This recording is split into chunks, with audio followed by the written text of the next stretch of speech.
खासदार विनायक राऊत आहेत। सर, एकीकडे भाजप कार्यकर्त्याच्या घरी पैसे सापडतायत असा दावा निलेश राणेंनी केला, इंस्टाग्राम लाईव्ह केलेलं होतं। त्यानंतर आज त्याच कार्यकर्त्याच्या घरी नितेश राणे जात आहेत। या सगळ्या घडामोडींकडे एक कोकणातले नेते, एक माजी खासदार म्हणून तुम्ही कसं पाहता? एक तर नक्कीच आहे की निवडणुकीची प्रक्रिया चालू असताना एखाद्याच्या घरामध्ये जर 25 लाख ते 50 लाख भेटत असतील तर त्याची गांभीर्याने दखल निवडणूक आयोगाने घेण्याची आवश्यकता आहे।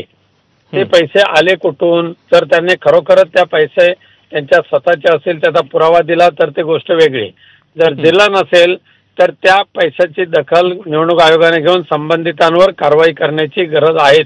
तर सध्या भारतीय जनता पक्षाचं जे चाललेलं आहे की पैसे देऊन मतदान विकत घ्यायचं, ह्या घाणेरड्या वृत्तीला पायबंद घालण्यासाठी मी माझ्या लोकसभेच्या निवडणुकीच्या वेळेला सुद्धा पैसे वाटतानाचे व्हिडिओ सहित पुरावे पोलीस स्टेशनला दिले होते, पण पोलिसांनी काही त्याच्यावर कारवाई केलेली नाही आहे। पोलीस यंत्रणा अत्यंत निष्क्रिय राहते, बघ्याची भूमिका घेते, राजकीय दबावाखाली वागते।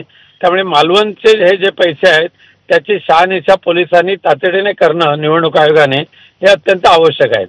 ते पैसे कोणी शोधून काढले याला महत्त्व नाही आहे, ते पैसे ज्या खोलीत मिळालेले आहेत त्या पैशाचा मात्र शोध घेण्याची गरज आहे। नक्कीच सर, धन्यवाद आपल्या सविस्तर प्रतिक्रियेबद्दल। आणि आपण पुन्हा एकदा आपला प्रतिनिधी सदाशिव लाडकडे जाऊयात। सदाशिव, खरं तर आता जो विनायक राऊतांनी प्रश्न उपस्थित केलेला होता की अर्थात ते विरोधक आहेत म्हणून त्यांचं म्हणणं असं असावं की पैसे कोणी शोधून काढल्याला महत्त्व नाहीये, पण पैसे कुठून आले याचा शोध घेणं देखील महत्त्वाचं आहे। आणि अशीच काहीची जी शंका होती ती निलेश राणेंनी देखील उपस्थित केलेली होती आणि अंगुली निर्देश केला होता तो भाजपच्या थेट प्रदेशाध्यक्षांकडे। नक्कीच निलेश राणेंनी या अगोदर हाच प्रश्न उपस्थित केलेला होता की रवींद्र चव्हाण ज्यावेळी सिंधुदुर्ग जिल्ह्यात येतात त्यावेळी पैशाचं वाटप होतं, असं थेट आरोपच रवींद्र चव्हाण यांच्यावर निलेश राणेंनी केला होता। त्यामुळे त्यांनी ही देखील मागणी केलेली आहे, यामुळे इथलं वातावरण बिघडण्याचा प्रयत्न केला जातोय, ते होऊ नये यासाठी मी प्रयत्न करतोय, माझा कुणावर वैयक्तिक राग नाही असं देखील निलेश राणेंनी म्हटलं होतं।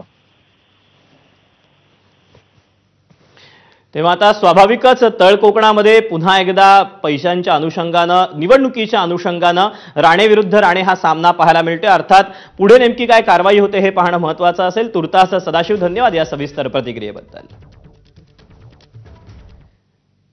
आणि या बातम्यांसोबतच बुलेटिनमध्ये वेळ झाली एका छोट्याशा ब्रेकची। अपडेट घेऊन लगेच परत येतोय।